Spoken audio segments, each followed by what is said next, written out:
आपली संस्कृती, आपले संस्कार सदा राहू दे आपल्या सोबत. भारताच्या महान ग्रंथांचे आणि काव्यांचे संपूर्ण संकलन. सबस्क्राइब करा तिलक.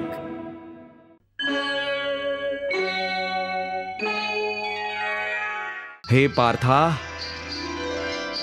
मोह बुद्धीचं अज्ञान असतं आणि याच अज्ञानामुळे मनुष्य भौतिक आकर्षणात अडकून जातो. त्याला ठाऊक नसतं की देह तसेच समस्त भोग नश्वर आहेत, मिथ्या आहेत.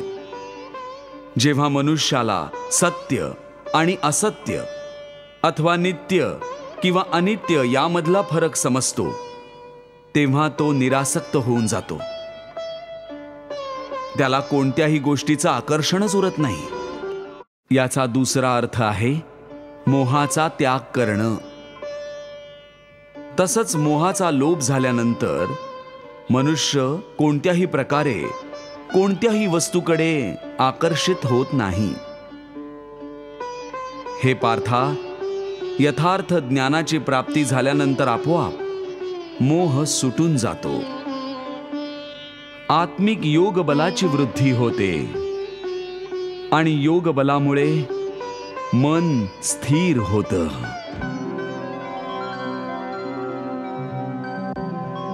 आणि स्थितप्रज्ञ झाल्यामुळेच मनुष्याचा परमात्म्याबरोबर योग घडून येतो. पार्था, तू सुद्धा आत्मिक योग बलाने स्वतःच्या अंतरात्म्यात डोकावून परमात्म्याला बघण्याचा प्रयास कर. समबुद्धी कर्मयोगाचं आचरण कर आणि स्थितप्रज्ञ होऊन जा.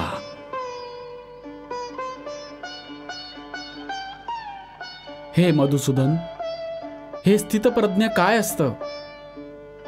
कृपया समजावा. पार्था, दुःख भोगताना देखील ज्याच्या मनात उद्वेग नसतो आणि जो ना सुखाची लालसा बाळगतो, तसंच ज्याच्या हृदयात क्रोध, मोह, भय आदी विकारांसाठी कोणतंही स्थान नसतं, तो मनुष्य स्थितप्रज्ञ असतो. हे पार्था, स्थितप्रज्ञ महापुरुष सुखदुःखाच्या प्रत्येक अवस्थेमध्ये आत्मिक शांतता अबाधित ठेवून असतो. परमानंदात लीन असल्यामुळे अशा मनुष्याला सुख दुःख कधीही विचलित करत नाहीत.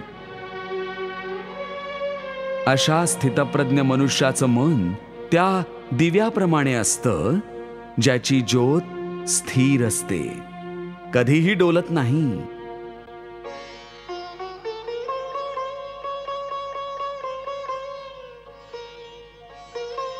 प्रभू, दिव्याची ज्योत जास्त काळापर्यंत स्थिर आणि न डोलता राहू शकत नाही. ती हवेच्या हलक्याशा झुळकीने सुद्धा फडफडू लागते.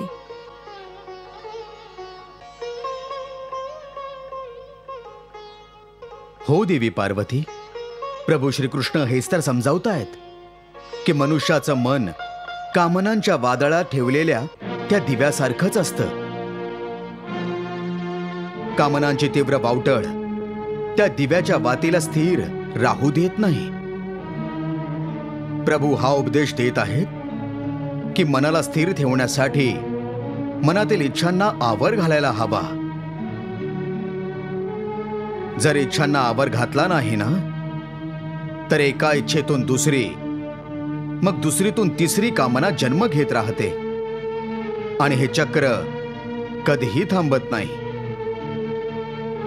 जसं जेव्हा एखाद्या व्यक्तीकडे घर नसतं, तेव्हा तो मनुष्य एका झोपडीची कामना करत असतो.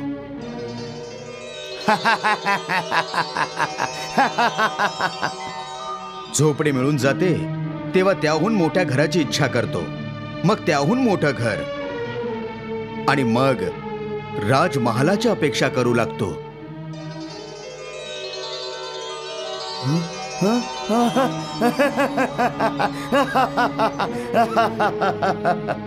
त्याची एकच कामना विराट रूप धारण करून वाढतच राहते. तर मग मनुष्य या इच्छांना कसा आवर घालू शकतो? याचा योग्य आणि सरळ उपाय हा आहे की मनुष्याने मनात संतोष निर्माण करावा.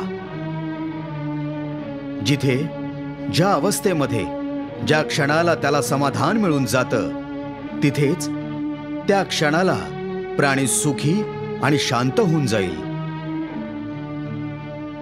हे कृष्ण, तू म्हणतोयस की स्थितप्रज्ञ बनण्यासाठी मनाच्या दिव्याची ज्योत स्थिर ठेवा, अर्थात मनाला इथे तिथे डोलू देऊ नका. याचा अर्थ असा झाला की कर्म करते वेळी मनाच्या ऐवजी बुद्धीचं म्हणणं आहे का? मनाला बुद्धीच्या ताब्यात ठेवा, असंच ना? नाही अर्जुना, केवळ बुद्धीवर विश्वास ठेवण्यात देखील धोका आहे. ते अशासाठी कारण विनाश काळ येताच मनुष्याची बुद्धी देखील भ्रष्ट होते. अर्थात जेव्हा विपरीत समय येतो तेव्हा मनुष्याची स्वतःची बुद्धीच त्याला चुकीच्या मार्गाने घेऊन जाते.